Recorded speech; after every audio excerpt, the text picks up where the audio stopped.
The truth is, every diet works. The bigger truth is, not every diet will work for you.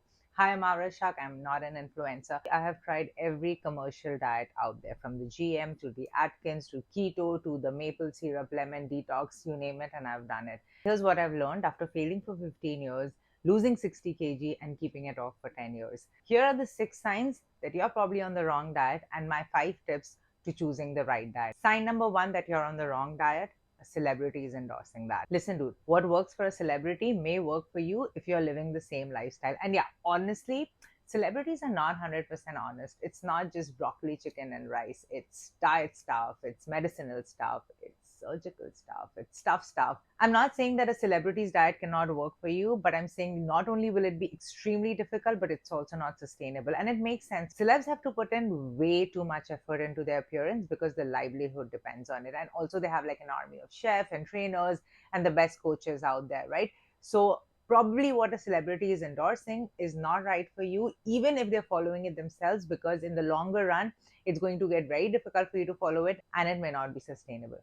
Sign number two, you just cannot wait to have a cheat meal. So I remember when I was doing a massive cut and my calories were as low as 700 calories in a day. Dude, I used to be ravenously hungry. Like, I would open the fridge door and stare at the food, sometimes probably like take a bite of it, chew it, and spit it out. I've done that. If you're constantly thinking about, oh, you know what, when would Saturday come or when would Sunday come and I get to have my cheat meal, probably you're restricting your food way too much, not just calorie wise, but also taste wise. My number one tip for anyone looking to lose weight and keep it off is learn how to make food tasty without adding calories. Everything from spices to seasoning is okay. Sauces and dressings, probably not.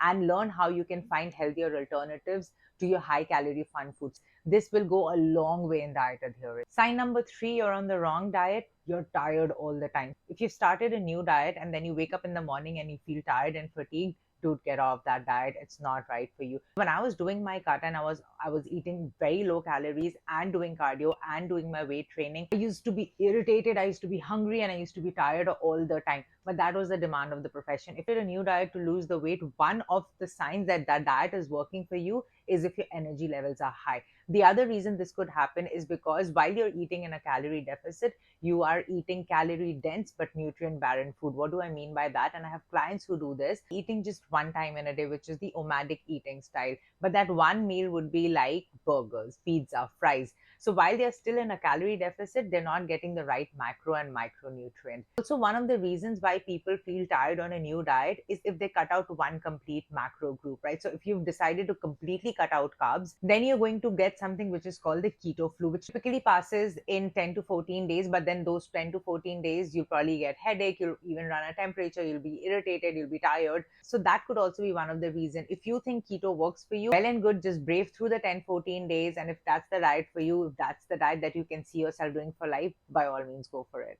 Sign number four of the wrong diet, you end up binging. This was my biggest problem. When bodybuilders and wrestlers cut the calories too low before a show, they often end up binging post the show. But lucky for them, they can use that towards fueling a bulking stage. But if you have started a new diet to lose the weight and you do that rigorously for 2 to 3 days, but on the fourth day, you end up binging, either eating a larger portion of your regular food or you go all out and stuff your face with pizza, fries, ice cream, and everything.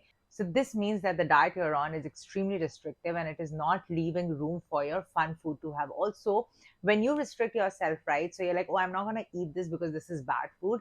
Subconsciously, you're wiring yourself to want more of that. And you reach a tipping point where you're like 3 days, you're on the clock with it, you're following your diet, you're doing your workout. But the fourth day, your emotional brain gets the better of you and you end up binging. You're going to end up in a vicious cycle of yo-yo dieting, actually wiring your brain to build very unhealthy eating patterns, which will get very difficult to come out of later. A good diet will have a lot of flexibility to include all the food that you like without it denting your progress. A better diet will go a step ahead and give you healthier alternatives for this. So, for instance, I would love to include cheesecake in my diet every week, but I know it's going to hike up my calories a lot. So I'm going to alternate it with healthier versions. So every alternate day, I make the Body First whey protein chocolate brownie mug cake, and I put walnuts on it, and I put like chocolate peanut butter on it, and it's bomb. So I might not, it may not taste like cheesecake, but it is satisfying my sugar craving. So learn to find healthier alternatives as well. Gut health is hugely impacted by your diet, alcohol consumption, and overall lifestyle. So if you start a new diet and you feel that you're a lot more bloated or constipated, probably the diet is not right. Either you're not having enough fiber, or you're not drinking enough water, or certain healthy food that you think you're consuming is not so healthy for your gut. I have clients who feel extremely bloated, gassy, and constipated and get bad digestion issues on food like chana and sweet potato. So it's not even about eating the healthy food, it's about what is not working for you. Plus, the timing of your meals affect your digestion as well. I know a lot of people do the OMAD lifestyle, the one meal a day, and it works for them. But if you're having like one big hearty meal towards bedtime, it's going to take time for your body to digest, which means that you're going to find it difficult to sleep. You're going to be uncomfortable, and when you wake up, you'd feel heavier. And depending on what you've had, so for instance, if you had like a carb loaded meal at night, you're going to hold a lot of water, so your face is going to be puffy, your stomach is going to be bloated, and you're going to feel lethargic. So take the time to figure out, experiment with the diet, and see what is working and what is not working for you. Also adding a lot of prebiotic and probiotic food, yogurt, kimchi, even idli batter. These are fantastic for digestion and can improve your gut health. Sign number 6, you're on the wrong diet. Your mood and sleep are affected. The food that we eat drastically impacts our emotional and mental health. Every time we eat and how it makes us feel is determined through the vagus sensing in the gut. So for instance, when you eat sugar, right, there are neurons in the gut that triggers the brain to want more of it. The gut brain axis that we call it. So it's not just like a mental psychological thing. Also, food makes the basis for certain neurochemicals in the brain, and the neurochemicals in the brain affects the kind of food that we crave for. And I've already mentioned that food acts as the precursor to certain neurochemicals. So for instance, L-tyrosine that comes from the food affects the production of dopamine. Tryptophan, that again is derived from the food and also supplements, will affect the production of serotonin. So the food that we eat can affect our mood drastically. And one more thing to be mindful of is that when we go on a diet, right, we often ignore something called the macros. So are you getting enough vitamins and minerals through your food or not is also one thing you have to be mindful of, and then supplement accordingly. These were the signs that you're probably on the wrong diet. And now you're like, okay, dude, I get it, but how do I pick the right diet? The one thing I want to tell you is that the right diet will differ from one person to the other. And that is one reason why I do not give a sample diet plan to any of my clients. For each client, my diet is customized, because what works for me will not work for you, and what works for you will not work for me. But having said that, here are my 5 tips to choosing the diet that will work for you. Tip number 1, your diet should be 75% closer to what you already eat. So you're like, dude, what kind of a coach are you? You're asking me to eat 75% closer to what I already eat? What I already eat is the reason I am where I am. How am I going to lose the weight? Here's the thing. So different regions have different requirements, right? Clients in North India will prefer roti, paratha, a lot of chana, a lot of chola, a lot of chicken. My clients in South will prefer like rice, will prefer their dosas and idlis. So you're like, okay, so which do I choose now? I eat rice, but will rice make me fat? Should I go switch to roti? Absolutely not. Here's the thing. Whatever your staples are, it's important.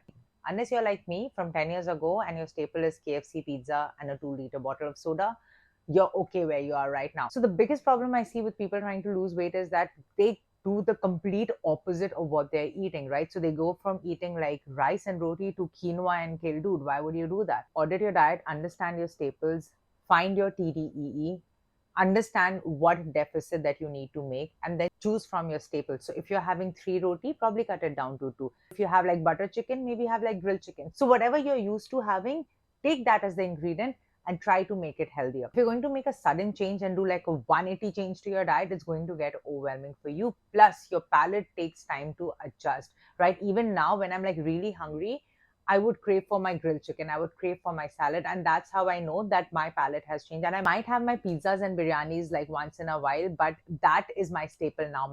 My grilled chicken, my egg, my whey protein, my oats, that's become my staple now. So whatever your staple is, try to stick to it, but maintain a deficit. Make sure you're getting enough macros and micros, and I think you're sorted. Tip number 2, your diet should give you the flexibility to have fun food. Now, I don't like to classify food as good or bad, right? So even if it's something that's calorie dense and nutrient balanced, like a cake or an ice cream, it makes me happy and I'm going to have it once in a while. Your diet should have that flexible approach wherein every week you have at least one or two meal where you can have like a homemade burger or like air fried potato wedges, right? Something that you enjoy so that you don't feel stuck in the monotony of having just broccoli, chicken, and rice. So a good diet will not be very restrictive, will have a flexible approach, and will include all the foods that you enjoy, albeit in a healthier way. Tip number three, and I know a lot of people would not like this, but this is my personal suggestion. Try avoiding cutting out complete food groups. So I know a lot of people say that, hey, I've cut out carbs completely and I've gone, what is that word? Here's the thing, I am not in favor of cutting out complete food groups simply because you know what? The Indian diet is very carb heavy. We've grown up eating rice, millet, roti, sabzi. A well balanced meal of healthy fats, complex carbs, and protein, fiber would go a long way in not just helping you lose the weight, but also helping you to keep the weight off. If you're afraid of carbs so much, my tip would be to time them around your workout. So the meal before your workout and after your workout could be the ones that are heavier in carbs, and the rest you can have more of protein and fat. Tip number four, your diet should have single macro items. What do I mean by that? So a plate of grilled chicken will have mostly protein with traces of fat and carbs. But a chicken cheese wrap will have mayo, will have chicken, will have maida, will have ketchup, will have mustard, will have some other dressing. So this not only hikes up the calories, but also packs up different layers of macros. So you're like, okay, you know what? I'm having like a chicken cheese wrap. So that's mostly protein. There is protein. But the hidden sugar and oil in mayo and ketchup will drastically shoot up the other macros as well as increasing the overall caloric value. Similarly, a plate of like paneer bhurji will have your paneer, will have like tomato, will have like a little oil, will have salt, spices. But a bowl of paneer butter masala will have your paneer, will have oil, will have butter, will have cream, will have spices, and God knows what else they put in it. So wherever possible, opt for single macro items. My last and the most important tip for choosing the right diet for yourself, and this is the litmus test if your diet is right or not, is can you do this for life?